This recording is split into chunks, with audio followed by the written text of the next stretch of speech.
Hello viewers, আসসালামু আলাইকুম। চলে আসলাম আপনাদের মাঝে। আজকে আমরা আমার মামার বাসায় আসছি।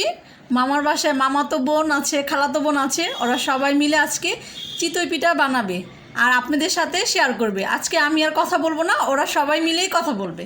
হ্যাঁ, হ্যালো গাইস, আসসালামু আলাইকুম। না বুঝি না হায়া, তুমি আমার আগে কেন কথা বলে ফেলে? অ্যাসিস্ট্যান্টের মতো থাকবা, যেটাই বলতে আমি চাচ্ছি। অ্যাসিস্ট্যান্ট। হ্যাঁ বলো। এটা আতপ চাল, রাইট? হ্যাঁ, আতপ চাল। আমরা এখানে নিয়ে নিয়েছি পরিমাণ মতো আতপ চাল। কত 1 কেজি আতপ চাল? 1 কেজি আতপ চাল নিয়ে নিয়েছি এখানে। আর আমরা ওভারনাইট ভিজিয়েছিলাম। না, আমরা হচ্ছে 3-4 ঘন্টা ভিজিয়েছি। তো আপনারা চাইলে ওভারনাইটও ভিজিয়ে রাখতে পারেন। সারারাতও ভিজিয়ে রাখতে পারেন। তো আমরা হচ্ছে ব্লেন্ড করে নিব। আমরা গুঁড়া করি নেই, আমরা অল্প চাল তো, তাই আমরা ব্লেন্ড করে নিব।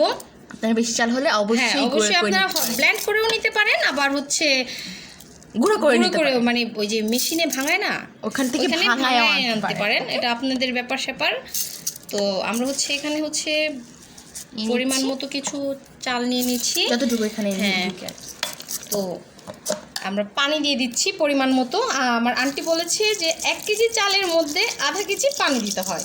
তো আপনারা আপনাদের পরিমাণ অনুযায়ী পানিটা দিয়ে দিবেন। তো আমরা এটাকে হচ্ছে এখন ব্লেন্ড করে নিব। সবকটা ব্লেন্ড করে আবার ফিরছি। হ্যাঁ, আমরা চালটাকে ব্লেন্ড করে নিয়েছি। ব্লেন্ড করে আমরা কিছুটা পানি মিক্সড করেছি। এর ঘনত্বটা হচ্ছে ঠিক এরকম। আর লবণ দিয়ে নিয়েছি স্বাদ অনুযায়ী। হ্যাঁ, আমরা স্বাদ অনুযায়ী লবণ দিয়ে নিয়েছি। তো আমরা এখন পাশের চুলাতে হচ্ছে পিঠা বানানোর কড়াই, ওটা বসে ছোট পিঠা বানানোর চিতই পিঠা বানানোর কড়াই আছে, ওইটা আমরা বসাইছি চুলার মধ্যে। দোকানে ওই কড়াইটা পেয়ে যাবেন, যদি সব বাঙালিদের ঘরে এটা থাকে। হ্যাঁ থাকে।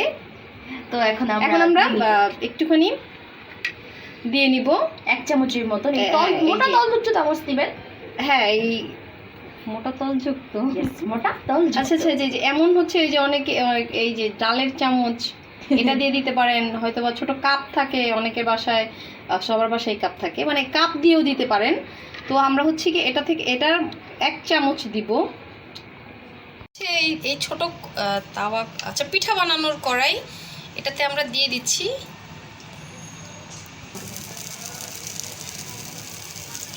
আপনারা যদি আরেকটু বড় বানাতে চান তাহলে আরেকটু দিতে পারেন, সমস্যা নাই, একটু বড় হবে। 1 চামচ দিয়ে আরেকটু অর্ধেক। হ্যাঁ, ওটা আপনাদের ইচ্ছা মতো আপনারা দিবেন। ছোট হ্যাঁ, ছোট খেলে ছোট, বড় খেলে বড়। এখন আমরা ঢেকে দিচ্ছি, অপেক্ষা করব। আমাদের পিঠা হয়ে গেছে, আমরা এখন এটা উঠাই নিব। দেখছেন আমাদের পিঠা কত সুন্দর ফুলছে। আপনাদের পিঠাও ফুলবে, যাদের পিঠা ফুলে না। তো আমরা পরিবেশন করে ফিরছি, আমরা এটা উঠাই নিচ্ছি, তারপর আমরা পরিবেশন করে আপনাদেরকে দেখাই দিচ্ছি। বাস, ঠিক আছে। আমাদের মজাদার কি পিঠা জানি এটা? চিতই পিঠা। চিতই পিঠা গরু মাংস আমরা দিয়ে এখন সার্ভ করে আমরা নিয়েছি। ভেঙে দেখাচ্ছি ভিতরটা কেমন হয়েছে। You can see that. দেখেছেন কত সুন্দর হয়েছে, ওয়াও। দেখছেন? আর গরু মাংস রেসিপিটা তানিয়াপুর চ্যানেলে অবশ্যই সামনে আসবে, দিয়ে দিও, ঠিক আছে? তো আশা করি আজকের রেসিপিটি আপনাদের ভালো লেগেছে। যদি ভালো লেগে থাকে তাহলে অবশ্যই আপনারা আমাদের চ্যানেলটাকে সাবস্ক্রাইব করে দিবেন, মানে আমাদের বড়াপুর শ্রদ্ধেয় বড়াপুর চ্যানেল সাবস্ক্রাইব করে দিবেন। আর হচ্ছে আমাদের পাশে থেকে আমাদের পাশেও থাকেন একটু আমাদের পার্টনার্স কুক। তো অবশ্যই এই রেসিপিটা বাসায় ট্রাই করবেন। আজ এই পর্যন্তই। আল্লাহ হাফেজ, আসসালামু আলাইকুম, টাটা।